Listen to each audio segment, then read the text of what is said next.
Alright, yeah, and welcome back to some more Magic Arena and back to some Historic Brawl. We're going to be playing a commander that we actually haven't touched since Historic Brawl used to be 60 cards.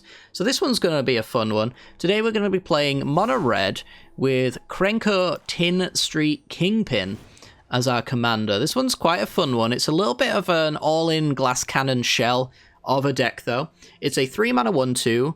Legendary Goblin. Whenever Krenko attacks, you put a +1/+1 counter on it. Then you create a number of 1/1 Goblin creature tokens equal to Krenko's power. And the reason why this is an all-in glass cannon-y style of deck is because if your opponent can't answer it, 9 times out of 10, you're going to win the game from what you produce out of it, which is wonderful. So the idea for the deck is to get down Krenko as early as possible. We've got some mana rocks that can kind of help us do that.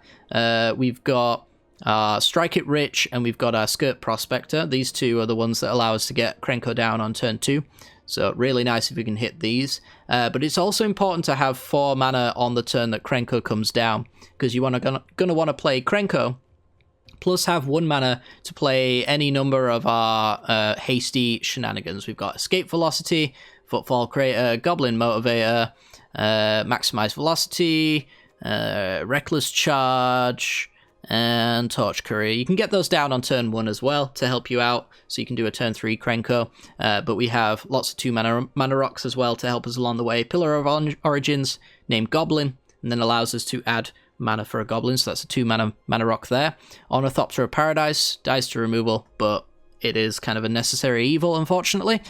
Mind Stone and Arcane Signet are all the good ones. We're not going with the Totem, because that doesn't allow you to play 2 mana into a 1 mana spell, which can be quite useful.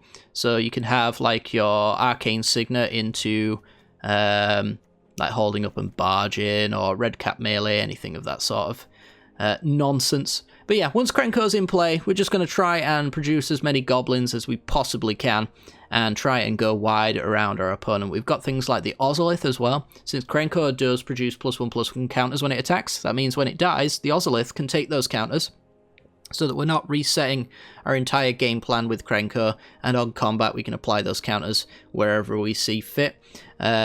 We're going to produce a lot of goblins, so going wide is going to be useful. So we've got our Lord effects with like Hobgoblin Bandit Lord, which can deal damage equal to the number of goblins that entered to any target, which is really nice. We've also got like the Chieftain, which can Lord effect them up to make them 2/2s. Same thing for Metallic Mimic. And then the big ones are the Burn Brights here, and you see a pair of goblins.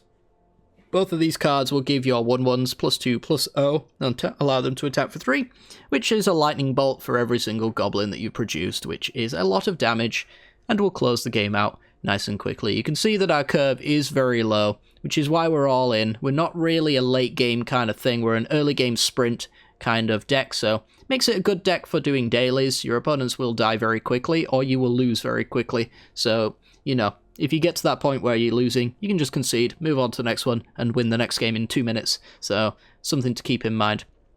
As far as like new cards that you guys might not have seen concerned, we've got Arms Scavenger. This one's a pretty good one. So, as we said, we're kind of going in on Krenko, so that makes it kind of like a Voltron-style commander. So, equipment is quite useful for that kind of thing. So, we've got the Arms Scavenger that says at the beginning of our upkeep, we draft a card from Arms Scavenger's spellbook, exile it, and then you can play that card. There's a lot of useful things in here, like Gold Vein Pick, that can allow you to produce treasures, because we're quite low on mana. We can produce elementals that we can sack and blow up. We can give hexproof to Krenko.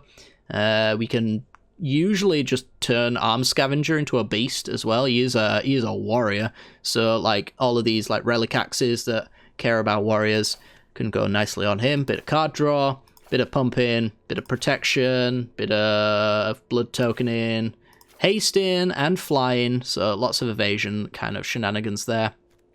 We've got Rahilda, Wanted Cutthroat as well, which also kind of plays nicely into the style of deck that we're playing.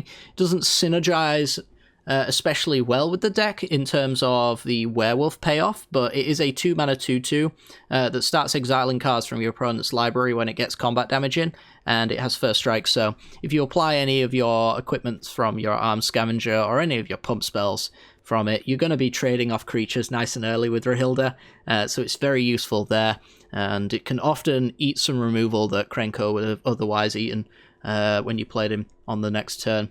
Other than that, though, I think this deck will kind of speak for itself. The games are going to be very short, so this might be a short video. I don't know. I've been enjoying this one quite a fair bit, though, so there is probably a lot of footage for me to work my way through for these videos. So if you do enjoy that kind of footage and you enjoy this video, I would really appreciate if you do hit that like button and subscribe for more content like this in the future. And without further ado, let's continue. This video is brought to you by the generous support of our wonderful patrons and channel members that you see here. If you'd like to support the channel and get access to cool content like sneak peeks, bonus videos, polls on future content, or access to a personal deck critique from myself every month, then hit the join button down below, or check out the Patreon link in the description. With all that said, let's get into the gameplay.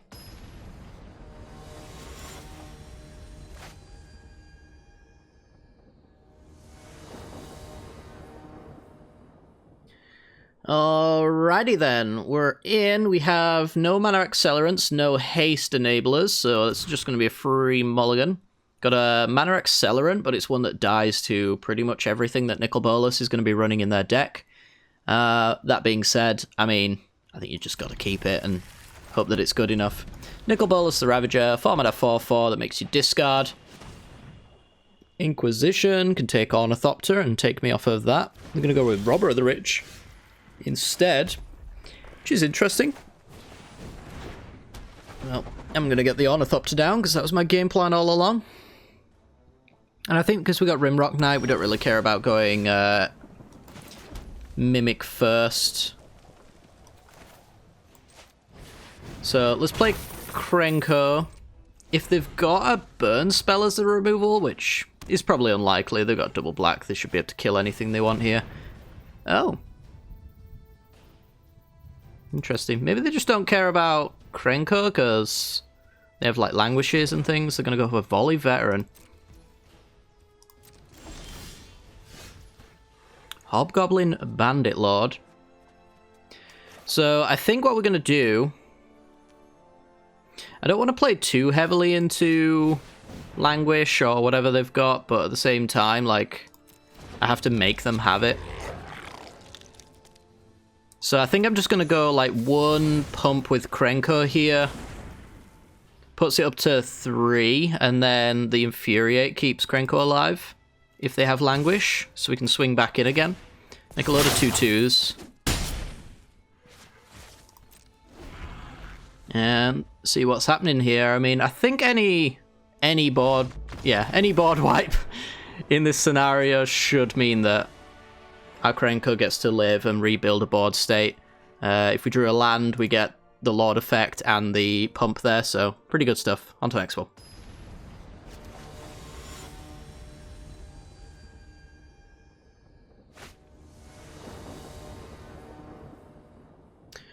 Ooh, this is an interesting commander, and a pretty good hand. So this is turn 2 Krenko, and we definitely want to keep a turn 2 Krenko hand, because Sithis has a lot of Banishing Light effects, and we want to try and dodge them as best we can. And we got a third land, which is also very nice. So just going to play our treasure and say go. So Sithis Harvest's Hand is a commander I don't think we've played on the channel, so I definitely need to do it, because it's part of my favourite archetype, which is Enchantress. I'm just thinking about potential Banishing Light effects and how much it will screw me if I play Krenko here and they have it. And what I can do to play around it, which I don't think is much. I think you've just got to make them have it.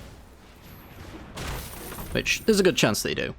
But yeah, Sithis Harvest Hand is a 2 mana 1/2. Whenever you cast an enchantment spell, you gain 1 life and draw a card. So the life gain is going to be relevant for them here. They only have Llanowar Elves, so we're in luck as it turns out.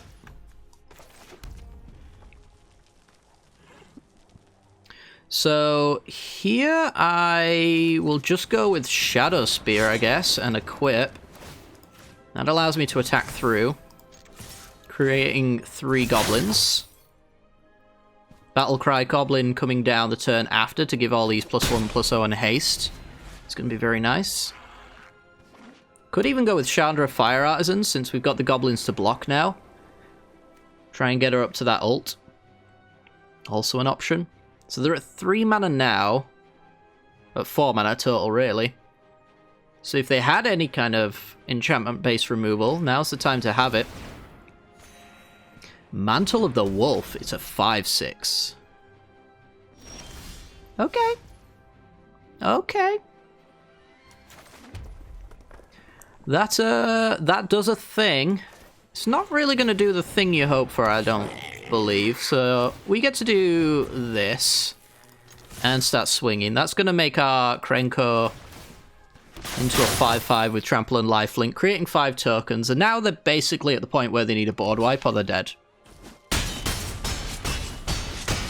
Like, we have long past the point where Krenko is a needed member of this team. He's done his job. The rest is up to our gobbos here. Good old Groblins. Wildbriar Blessing allows them to fight the Battlecry Goblin, which is pretty good. I'm sure they'd be hoping that they had lifelink at this stage. And we just won a pump spell for all of our creatures now. We could replay the Krenko. It's not going to do a great deal for us, admittedly.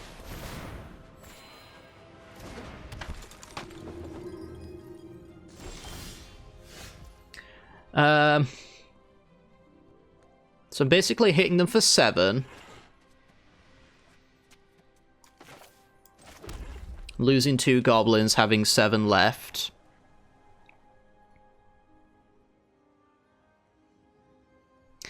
I'm thinking probably just go for Chandra. And in which case I probably shouldn't have played my land, but I've got 2 lands in my hand. Like, missing a land drop off of Chandra is actually not that big of a deal. Yeah, but screw me, I guess. Yeah, I guess I'll just pass and we'll keep Chandra protected here.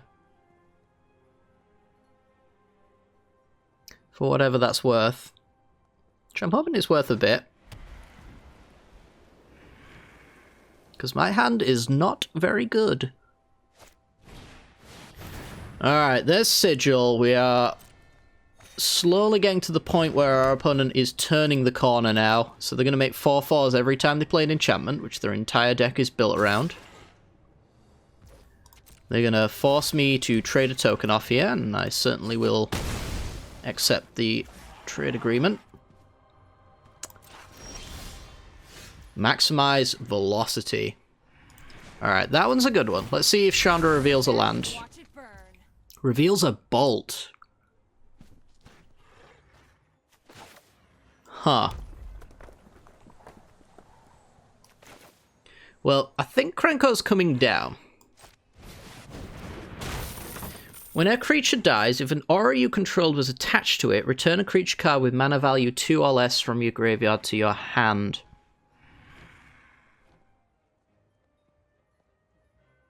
I'm thinking I just want to get some extra goblins here because it will help me fight through all of the 4/4s they're going to be pumping out.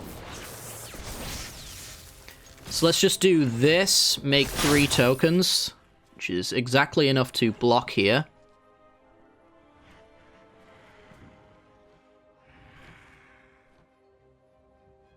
I'll kill the Dawn Evangel if they double block. I'm not going to do that though. I'm going to go to 6.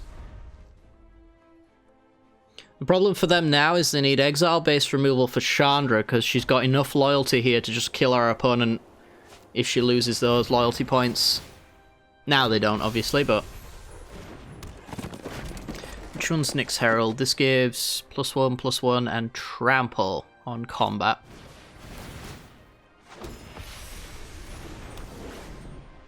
So let's see if they remember that Chandra's got a passive. You are making my Krenko a coward. That is very rude.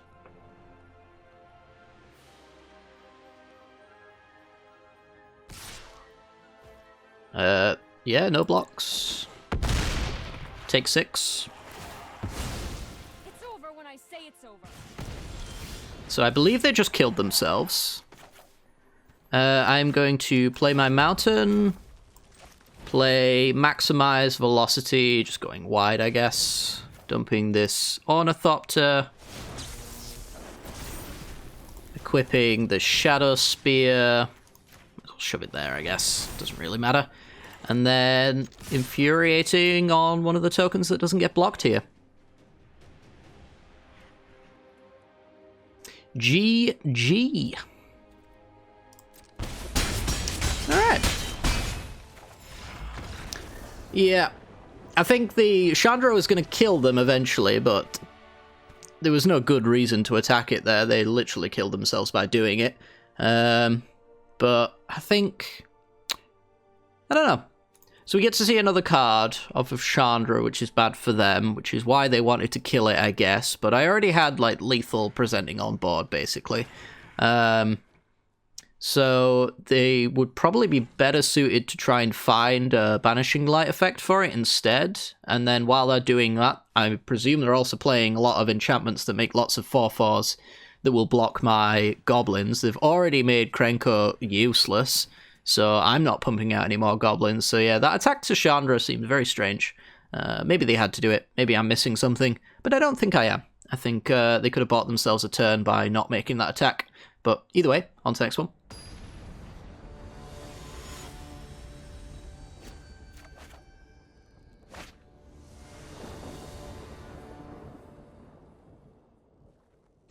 Alright, we're in, and this should be a bad matchup, so let's give it a shot. We could do, like, Crater Maker to get rid of, like, an Arcane Signet, but that doesn't really keep Helyard away from the game for too long. It's a 2-lander with some haste shenanigans as well. So really, we just wanted one of our 2-mana mana rocks in this hand, and it would have been great. Yeah, I mean, let's give it a free mull. Alright, this is kind of like the same hand, but worse. So we'll mull again. This is the same hand, but equally as bad as the last hand that was bad. So I guess we're going to keep this one. I'm just going to play it the old-fashioned fair way. Let's go down, I guess, Veteran. Helyard taking a turn into Ajani's Welcome. Alright, we got our 3rd land, that's at least something. So Helyard's Sun Crown, I'm sure most of you know what this card does anyway. 3 mana 5/5, gives +1/+1 counters whenever you gain life. It's pretty good. So if I went with Metallic Mimic into Krenko, I would make it a 2/3 off the bat. My alternative is to play like either Shadow Spear and do nothing, or Arm Scavenger and plan on using one of the equipments off of it, but I think I'm just gonna name Goblin with Metallic Mimic. I think the earlier Krenko gets down, the better, considering it looks like Helyard's not going to do anything relevant here. And we could even play Shadow Spear equip next turn, which is not irrelevant. Let's see if they've got like a Banishing Light effect. That is kind of like the worst case scenario for us here. A 2/6 with double strike, a 3/7 actually, sorry, is also terrible. Okay. So I guess the plan is to... I guess Crater Maker... Crater Maker kills Signet, perhaps? Keep them off of 5 mana? Is that going to be all that relevant? Like, the problem is they're going to just lifelink up Angel of Destiny and probably take us out of range. I'm thinking probably just go with Arms Scavenger here, which allows me to get some equipment that could pump Krenko, perhaps? Adversary with double pump and active Helyard now. Maybe they just do single pump just so that the Angel can have lifelink, because this game is now over. It's now, I think, impossible to win. You can put another counter on, and it gets that counter for the next combat step. They're at 38, I'm at 25. So I can give flying... which I guess is the line of play we want to take here, because we don't want to attack into the adversary. I suppose. So we can go Kite Sail. Am I going to lose the moment this hits again? I am, right? That's kind of like one of the issues, but I mean, I'm just playing to lose at that point. I think I am already going to lose, so to be honest, I'm just going to hit them and then concede. That's my game plan. Make the cool lines of play and then move on. It wasn't a bad start for us, but like Angel of Destiny and I guess their deck in general just kind of hard shuts us down. So, yeah, not really a game to play here. So we'll move on to the next one.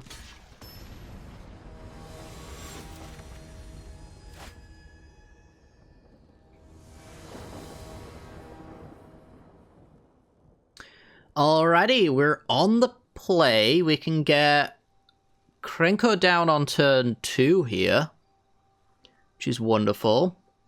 So I think we should do that. If they go after our Prospector, we can bolt in response or something like that. And then we've got the Arcanist to flash it back later.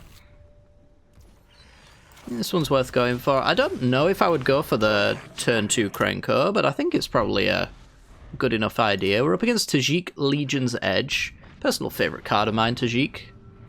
Do love it ever so. 3/2 with haste and mentor, so when it attacks, it gives a +1/+1 counter to a creature with lesser power. Opponent's going to get in. And then it also prevents non-combat damage that would be dealt to other creatures you control. Not to Tajik himself, though. So the issue I have with just going straight for Krenko is that our opponent could have bolts of their own or lightning helixes. I don't really want to enable that kind of game plan for our opponent. I'm thinking maybe I just go with like a Dreadhorde Arcanist here, so maybe I can do like Bolt, attack, Bolt to clear the way for Krenko.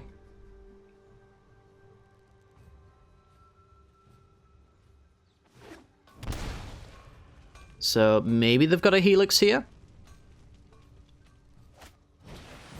Honored Crop Captain. Alright. This is fine. I would love a land, though. Being able to always hold up and bolt would be extremely useful. Yeah, our opponent's a little afraid of me attacking through. Black Blade. We miss our land drops, which isn't good. Yeah,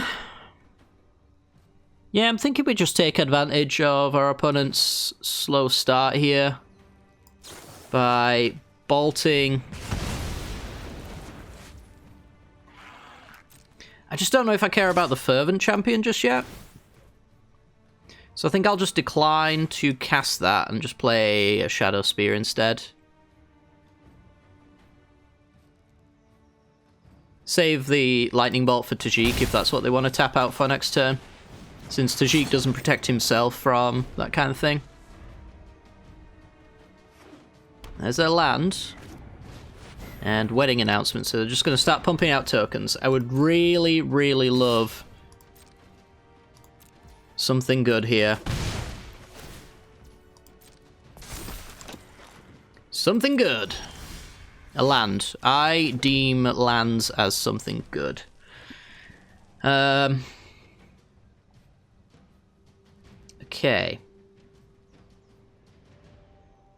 So what about Goblin Warchief first? Which allows me to give Krenko haste. Makes him cost 2 mana, so if I drew a land, I could equip the Shadow Spear as well. It's a good target for removal. Okay, opponent's had enough. Fair enough. I think that's the line. I think you just want to keep creating targets for your opponent, but you also kind of want to set up Krenko with haste, because you don't want your opponent just to kill Krenko when it's got summoning sickness. You really want to get that value immediately with this deck, so that's why we've got a lot of haste enablers in the early game of our deck. And yeah, unfortunately, didn't draw any of them. So we had to play a little bit of a clunky game, but yeah, I guess it'll do. On to the next one.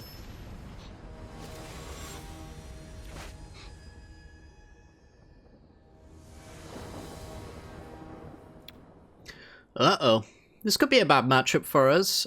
We've got a pretty good hand, though. It's only lacking a haste enabler. But I think we're going to keep it. It's turn 2 Krenko if we want it. Up against Judith the Scourge Diva. 3 mana 2/2. With other creatures you control get +1/+0. And whenever a non-token creature you control dies, Judith deals 1 damage to any target.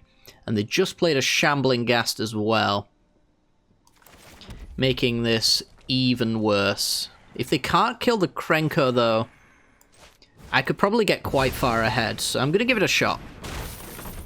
I either win or lose on this play, honestly.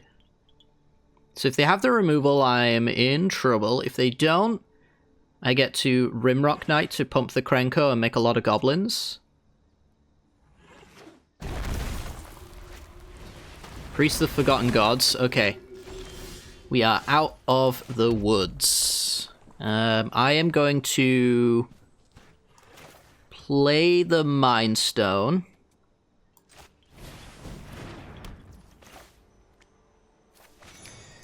Pump the Krenko. The sad thing is that this block from our opponent is still enough to kill Krenko. But having the Mind Stone there and enough lands, and being able to kill 2 creatures here, I think is still worth it. So, have to kill Krenko, realistically. There you go. And he's gone. So I could get him back next turn. Or I could kill Judith and do some other shenanigans. I could get him back next turn because I knew I was going to draw a land because I'm just that good. Yeah, I think I'm just killing Judith, making that cost a little bit more. It is a non-token creature you control dies, so actually they would get to kill one of my goblin tokens. For whatever that is worth. I guess I'm actually going to kill Judith, let them kill a token, so that then I can play the Rimrock Knight. Which is a much bigger threat.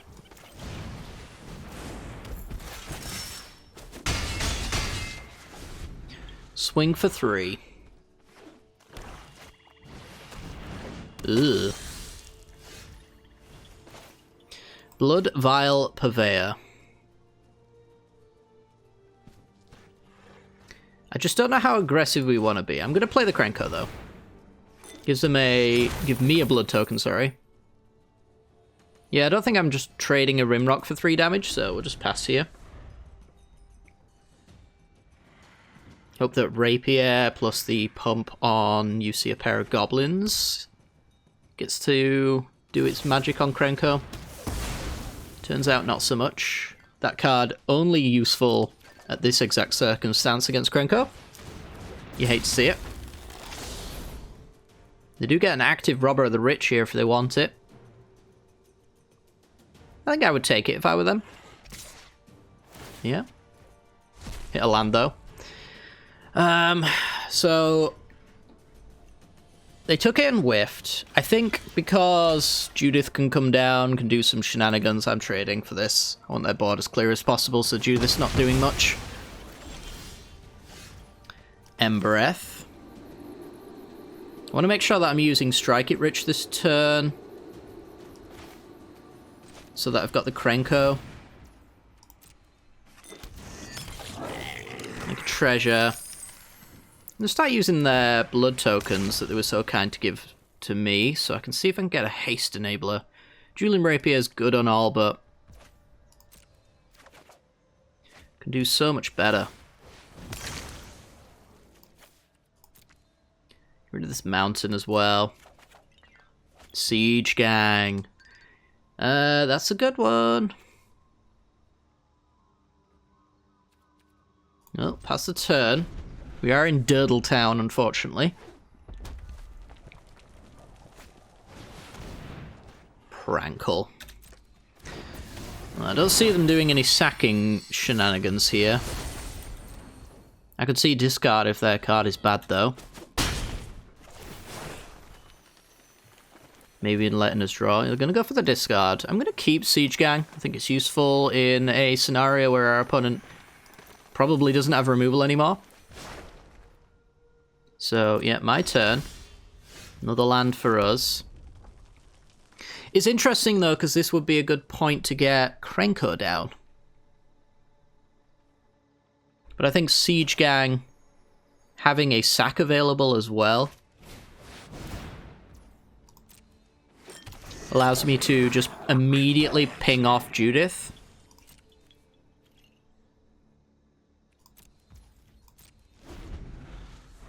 I could do a swing and then sack the blocked goblin. Wow, opponent is very good at Magic the Gathering. Okay, well, sack itself.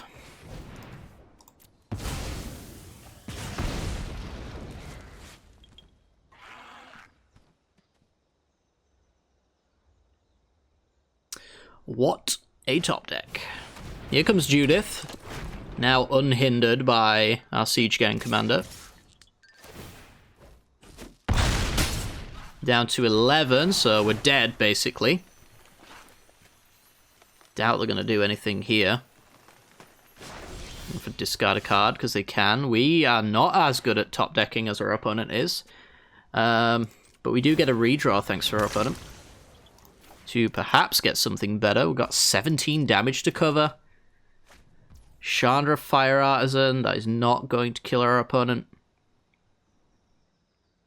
So I've got 10 damage on board, basically, with the Embereth.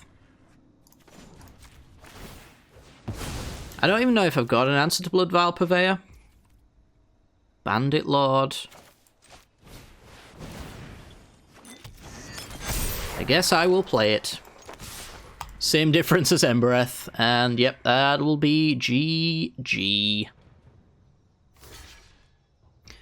So it kills the Wily Goblin, which kills the Rimrock Knight, putting our opponent to 6. 2 mana remaining. No possible top decks for us, because... Well, I guess we could top deck Lightning Bolt for Prankle. Play to your outs, I suppose. Chandra's not going to do anything for us. And it is simply a mountain.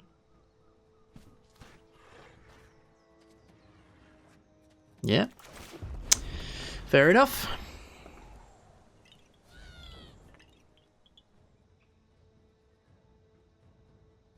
So can they make up the 2 points of damage they need here? Perhaps they can. They can put me to 1 with a draw a card option here. Also gives them the possibility... Oh my god, that's a good card. Also gives them the possibility of top decking something of their own. A Krenko of their own. Excuse me? Excuse me? You appear to have conceded, opponent? You conceded? I mean... Okay... I just resigned myself to losing here, but yeah, Torbran was a huge hit for us. We can play that for 4 mana. That's suddenly turning all of our red sources into the damage they deal +2. So all of these are hitting for 4 now. Plus, we have the Ember Cleave, which with the amount of attackers, after Torbran comes down, costs us 2 mana, which is exactly the amount of mana we really need to play around with here. Okay. So basically, we can get by the lifelink, if it was to be relevant. We can get by the lifelink by just, like, Ember Cleaving whatever it blocks so that we deal damage to the Murderous Rider first and then trample over, so no life is gained. These 2 cards were very good. Yeah, I guess it was just a race to the finish, and our opponent's Blood Vials that they kindly donated to us definitely helped us get to this position. Good lord. Good lord. Yeah, I don't know, would they even force to block with the Judith? Because the Judith was giving the +2 power in the air there.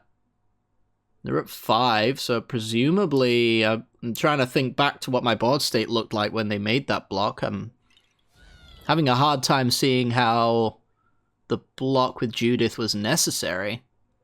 So who knows? Either way though, that's going to do it for today's video. Hopefully you guys have enjoyed, and if you have, make sure to hit that like button and subscribe for more content like this in the future. This deck is pretty good. It will win you games very quickly, so I do recommend it, and it will put you against commanders that you have a decent chance against as well. So while it is kind of a meme, it's definitely not tier 1. You just don't go up against tier 1 commanders anyway, so it's pretty good in the format that Wizards have provided this deck with. So yeah, I do recommend playing this one if you haven't yet done so. It's pretty good. It's got a solid win rate behind it, and it's a lot of fun. Either way though, guys, take care and peace.